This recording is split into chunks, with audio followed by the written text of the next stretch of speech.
అందరికీ నమస్కారం. ఇక సుప్రీంకోర్టు అయితే 10 మంది ఎమ్మెల్యేలకు సంబంధించి అనర్హత అంశం పైన అంటే అనర్హత వేయాలని చెప్పేసి బీఆర్ఎస్ నాయకులు సుప్రీంకోర్టును మరి సుప్రీంకోర్టులో పిటిషన్ వేశారు. మరి ఆ సుప్రీంకోర్టులో కూడా విచారణలు జరిగాయి. కానీ ఆ సుప్రీంకోర్టు కొన్ని పరిమితులకు లోబడి మాత్రమే తీర్పులు ఇస్తుందని, మరి ఇలాంటి ఈ అరుదైన కేసులు ఏవైతే ఉన్నాయో మరి ఆ పార్లమెంట్లోనే తీర్చుకోవాలని, దీనిపైన మరి పార్లమెంటులో చర్చ జరగాలని చెప్పేసి కూడా సుప్రీంకోర్టు అభిప్రాయం తెలిపింది. అల్టిమేట్గానైతే మరి ఏవైతే దేశంలో ఈ పార్టీ ఫిరాయింపులు జరుగుతాయో వాటిపైన న్యాయ సమీక్షాధికారం ఏదైతే మన తీర్పు అంటే విచారించడం కావచ్చు, తీర్పు ఇవ్వడం కావచ్చు, అవి ఆ రాష్ట్ర అసెంబ్లీ స్పీకర్ల పరిధిలో ఉంటుందని చెప్పేసి మరి తెలంగాణకు సంబంధించి మరి బీఆర్ఎస్ ఖండువా పైన గెలిచిన 10 మంది ఎమ్మెల్యేలు ఆ తర్వాత కాంగ్రెస్ పార్టీలో చేరిన సంగతి మనందరూ తెలిసిందే. ఇక స్పీకర్ గడ్డం ప్రసాద్ కూడా మొదటగా 8 మందిని విచారించడం జరిగింది. వారిని అనర్హులుగా వారు పార్టీ మారలేదని చెప్పేసి ఒక క్లీన్ చిట్ అయితే ఇవ్వడం జరిగింది. ఆ తర్వాత చర్చ జరిగింది. దానం నాగేందర్, అదేవిధంగా కడియం శ్రీహరి, ఆ ఇద్దరికి తప్పగా ఇద్దరిపైన వేటు పడుతుందని, ఖచ్చితంగా వీరు డిస్క్వాలిఫై అవుతారని, ఎమ్మెల్యే పదవులు పోతాయని చెప్పేసి, ఉప ఎన్నికలు వస్తాయని చెప్పేసి రాజకీయ పార్టీలో అదేవిధంగా అందరిలో కూడా ఒక పెద్ద చర్చ జరిగింది. ఇంకా దానం నాగేందర్ మరి ఖైరతాబాద్ నియోజకవర్గం నుంచి గెలిచాడు. ఆ తర్వాత మరి ఎంపీగా అతను జిందాల్ నుంచి మరి బీ ఫామ్ తీసుకొని పోటీ కూడా చేయడం జరిగింది. అదేవిధంగా కడియం శ్రీహరి ఎలక్షన్ లో కూతురు ఎంపీగా నిలబడ్డప్పుడు ఆయన ప్రచారం చేయడం జరిగింది. దీనికి సంబంధించిన వీడియోలు అవన్నీ కూడా ఆధారాలు బీఆర్ఎస్ నాయకుల దగ్గర ఉన్నాయి, అడ్వకేట్ల దగ్గర ఉన్నాయి.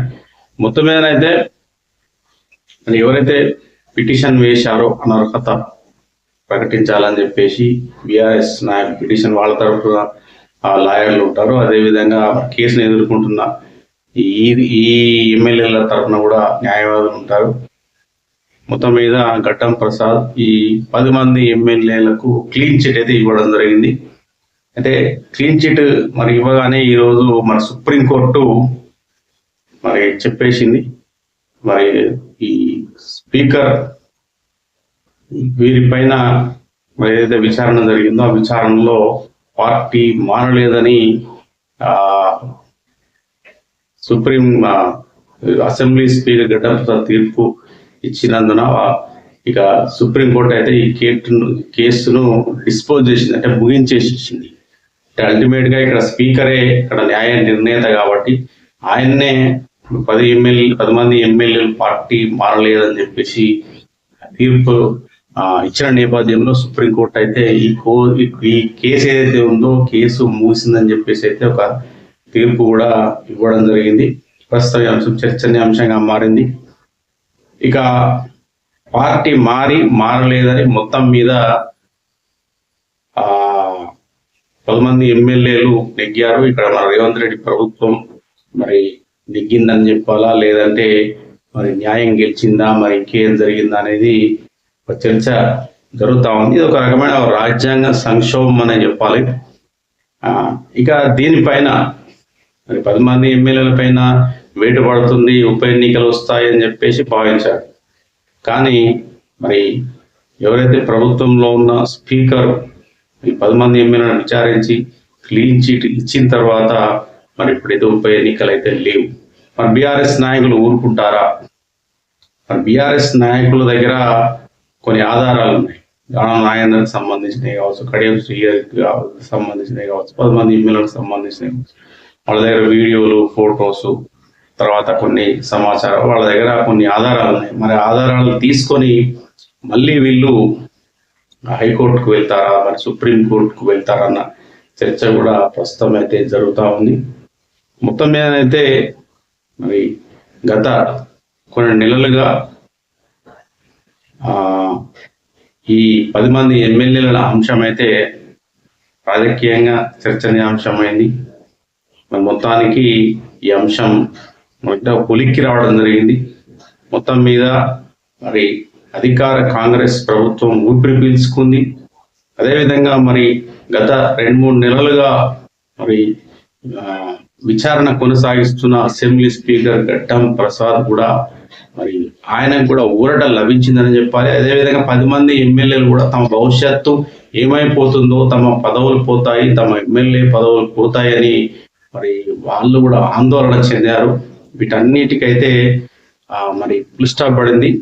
ఈ అసెంబ్లీ స్పీకర్ క్లీన్ చిట్ ఇవ్వడం ఒకటి, అదేవిధంగా సుప్రీంకోర్టు కూడా దీనిపైన తీర్పు ఇచ్చేసి ఈ కేసును డిస్పోజ్ చేస్తూ అంటే ముగిసిందని చెప్పేసి ప్రకటించింది. మొత్తం మీద అయితే ఈ అంశానికి తెరపడింది. కానీ మరి బీఆర్ఎస్ కేటీఆర్ కావచ్చు, కౌశిక్ రెడ్డి కావచ్చు, హరీష్ రావు కావచ్చు, మరి బీఆర్ఎస్ పార్టీ ఇంకా దీన్ని ఛాలెంజింగ్ గా తీసుకొని 10 మంది ఎమ్మెల్యేల పైన అనర్హత వేటు వేయాలని చెప్పేసి మళ్ళీ హైకోర్టును సంప్రదిస్తుందా, సుప్రీంకోర్టు సంప్రదిస్తుందా, మరి దీనిపైన ఎలా ముందుకెళ్తారు, లేదంటే దీన్ని ఇంతటితో వదిలేసి మరి రాజకీయంగా ప్రజల్లోకి వెళ్ళి బీఆర్ఎస్ పార్టీ ఈ అంశాన్ని భుజాన వేసుకుని ప్రజల్లోకి తీసుకెళ్లి కాంగ్రెస్ పార్టీ పైన, స్పీకర్ పైన ఈ 10 మంది అంటే దానిలో ఒక ఎమ్మెల్యే గూడెం మైపాల్ రెడ్డి మళ్ళీ బీఆర్ఎస్ లోకి వెళ్ళడం జరిగింది. 9 మంది ఎమ్మెల్యేల పైన మరి బీఆర్ఎస్ నాయకులు ప్రచారాన్ని కొనసాగించి వారికి అనుకూలంగా ఈ అంశాన్ని మలచుకుంటారా అన్న చర్చ అయితే ప్రస్తుతం చర్చనీయాంశంగా మారింది. చూడాలి మరి ఈ అంశం ఎలా మారుతుంది.